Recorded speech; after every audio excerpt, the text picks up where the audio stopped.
Gérard, c'est difficile les premières fois d'essayer de faire voler cette voile? C'est pas difficile à partir du moment où, dans la pratique de la traction, il va falloir avoir à la fois respecter des préconisations et puis avoir toujours en tête la sécurité. Ça, c'est super important. Alors, faire voler une voile, il faut la faire voler dans un endroit qui soit approprié, que le vent soit suffisant, qu'il soit pas trop fort et qu'il soit pas trop faible. Voilà. Et puis il ne faut pas qu'il y ait donc d'arbres, de fils électriques, de routes. Conditions voilà. de bon sens. Conditions de bon sens.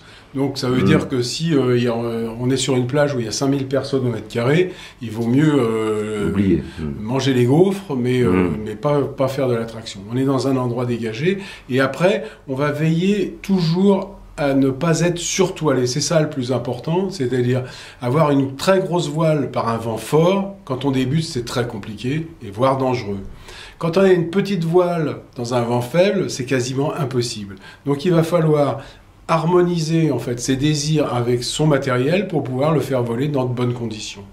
Alors, on va rappeler aussi une précaution d'usage, c'est que quand on n'a plus le contrôle de la voile, il faut mieux tout lâcher. Il faut mieux tout lâcher, effectivement. Et on a des dispositifs maintenant sur les voiles qui permettent de les récupérer, donc ce qu'on appelle des kite killers, ce qui est un terme un petit peu barbare, mais qui permet effectivement de pouvoir casser la force de la voile, mais de la récupérer. Ce sont des liges de sécurité. Mais dans tous les cas, quoi qu'il arrive, il faut mieux perdre le cerf-volant que la vie. Absolument.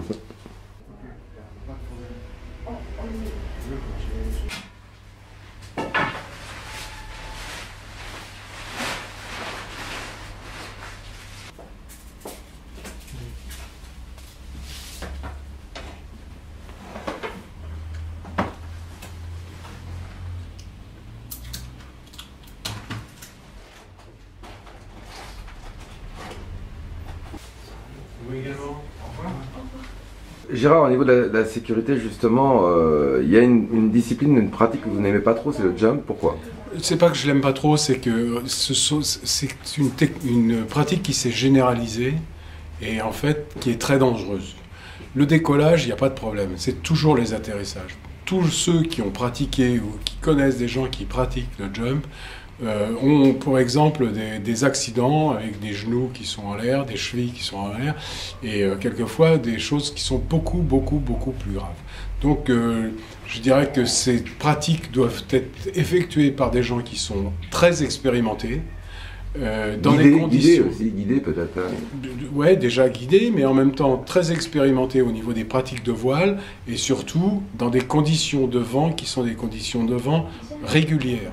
Parce que si on est dans un vent irrégulier, qu'on dit je vais pouvoir sauter et on imagine qu'on va faire un saut de 3-4 mètres et puis qu'on se retrouve à 12 mètres, c'est pas la même chose. Il vaut mieux se mettre les doigts dans la prise directement ou sauter du 3e étage d'un immeuble. Donc, tout ça est dangereux et pas évident. Mais c'est vrai aussi que c'est une pratique qui se fait avec, par exemple, le mountain board, puisqu'on va venir prendre appui sur la planche quand on va jiber et puis quand on va changer de bord.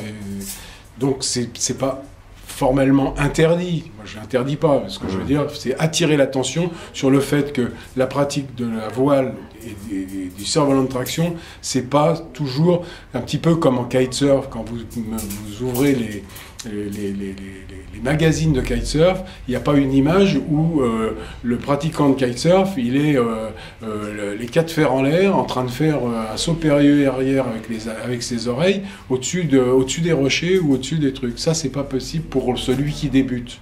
Donc il faut pas avoir ça comme type de pratique normale. Et on peut vite se retrouver dans une petite voiture. Enfin, et absolument, et on parle beaucoup de toutes ces pratiques. Heureusement, encore sur le plan médiatique, on ne parle pas des accidents qui existent et qui sont malgré tout trop nombreux. Voilà. Alors il faut quand même quoi? Aussi un casque, des genouillères Il faut casque, genouillères, bon sens, genouillères, coudières, et puis des bonnes chaussures, et puis il faut être en bonne forme physique. Voilà, c'est pas donc pour tout le monde.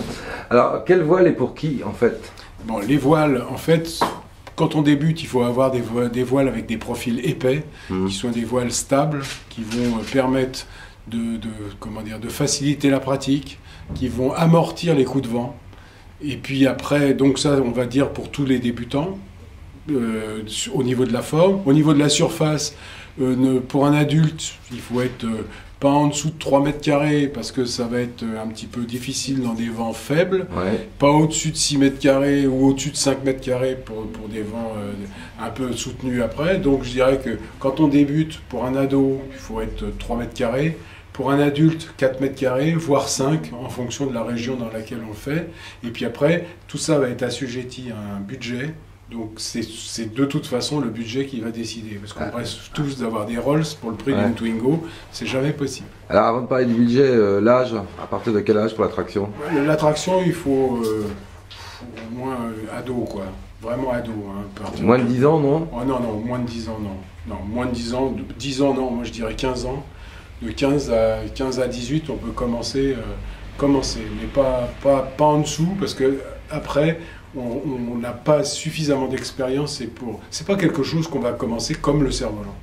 À quel budget alors? Le budget, il est relativement un peu important. C'est au minimum 150 €, quoi. Pour une voile? Pour une petite voile. Pour une petite voile. Pour un adulte, 4 mètres carrés, 200, entre 200 et 250. Donc ça c'est le débit d'équipement, puisqu'après il faut, si on veut un chariot et si on veut plein de choses. Alors une planche c'est 150, entre 150 et 300 €. Et puis un char à cerf-volant c'est entre 400 et 500 €. Bon, ben on vous remercie, on se revoit bientôt pour le pilotable. Avec plaisir. À bientôt.